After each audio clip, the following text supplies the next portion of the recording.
How's it going, fitness enthusiasts?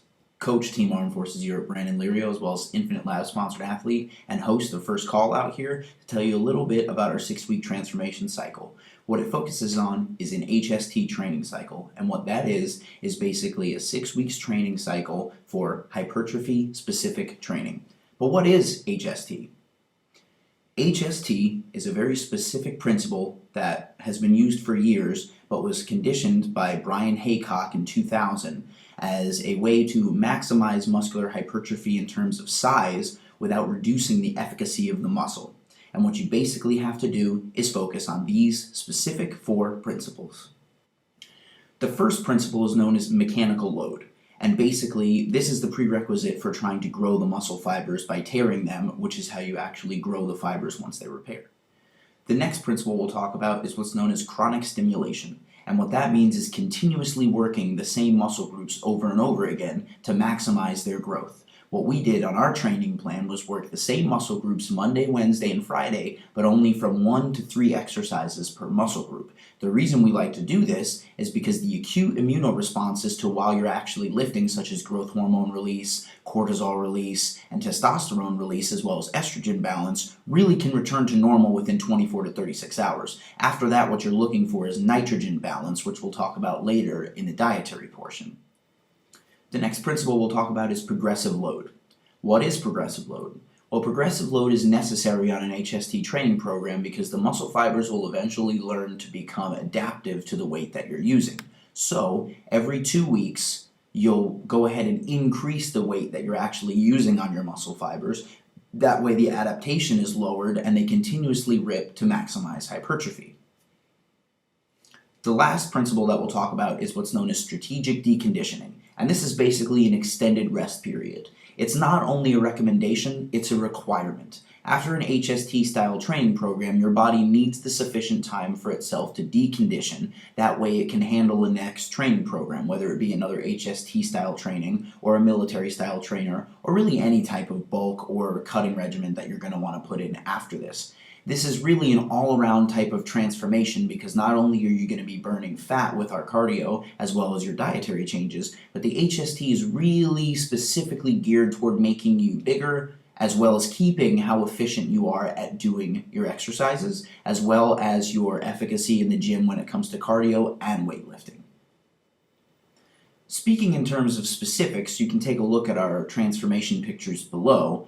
We had to ask ourselves what would be the best plan to transform their physiques. One of the reasons why we emphasized HST so drastically for Aaron, our executive producer, is because he had the perfect body type of knowing what to do in the gym, but needing to focus it more to actually see his goals. So, the easiest way to do that was after I presented him the plan to tell him to focus on very specific things. First, you want to focus on your range of motion.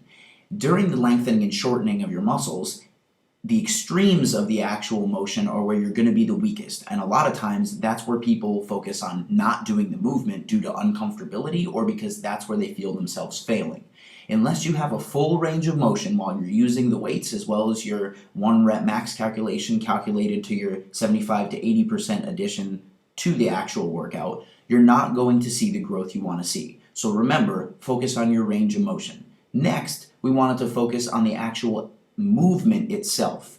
If you feel yourself stabilizing too much with your secondary muscle groups, such as if you're doing bench, you're using too much triceps or having it come too far down toward your chest and into your abdominal area, then chances are the weight is too heavy. No one is tracking how heavy the weight is except you. And the only thing everybody else is tracking is what you look like. So if what you really want is to wow people in and outside of the gym, focus on that, not necessarily what the number says. Calculating your 1 rep max is very easy. However, it is very math heavy. So, the first thing that I would recommend when calculating your 1 rep max is if you would like to calculate it by hand, you can take a look at how many reps you're actually using for that motion and then divide it by the number of percentage that would be for your 1 rep max. We've enclosed a specific set of instructions below. However, to take the math out of it, we've also included a link to bodybyliling.com, which will give you a perfect calculator on calculating your 1 rep max on any lift. I, as a trainer, would recommend using that unless you have a very well certified personal trainer on hand to do the calculations for you.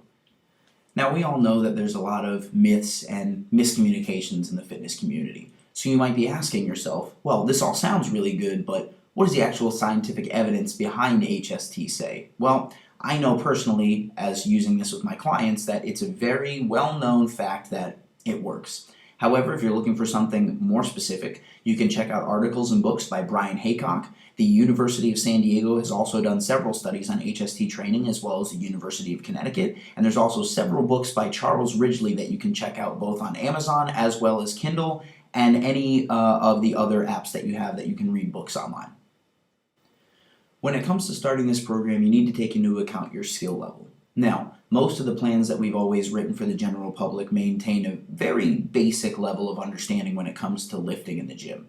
However, the easiest way would be to take a look at the lifts and follow the bodybuilding.com database of movements and exercises and really ask yourself, once I read through these exercises and take a look at a video blog of it, I go in the gym and I pick up a very fairly lightweight and focus more on the movement and feeling the actual muscle that I want to work, as opposed to just feeling like I'm moving the weight the way it's supposed to be. The next piece is the dietary portion, and it's very important. Because again, as mentioned earlier, one of the things that we took into consideration when writing the diet for all of the people posted in the pictures below is that we took into account a nitrogen balance. Basically what we're talking about that is that when your muscles try to repair themselves, they'll look for a proper nitrogen balance. Yes, we all know that when protein is broken down, that it breaks down into amino acids that are very favorable for muscular development. However, on the flip side, protein is also the only macronutrient that contains an extra nitrogen molecule. That being said, the only way to maintain a possible positive nitrogen balance is to make sure that your protein is high enough in your diet to maintain a positive or at least an equilibrium level of nitrogen. However, the other macronutrients are also very important.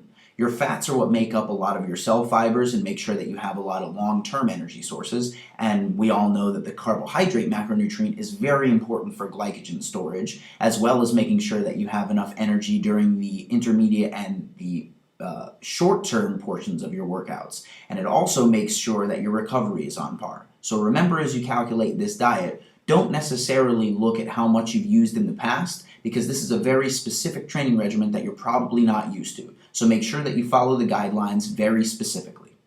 Now, the last thing I want to talk to you before you embark on this fitness journey is recommendations for feedback. Now, we all know that it'd be great if we all had a personal trainer sitting right next to us at all points in the day, but unfortunately, money and time just don't work out that way. If you feel the need to drop us a line for any of those specific reasons, or any reasons that you have in your repertoire, please feel free to click any of the links below and we'll go ahead and get back to you within 48 to 72 hours. Still wondering what information we have in our treasure chest that you don't have in your repertoire? Well, I've got the perfect answer for you. Please continue to follow firstcallout.us following our 12-week podcast geared specifically toward this transformation program and HST. Thanks for watching.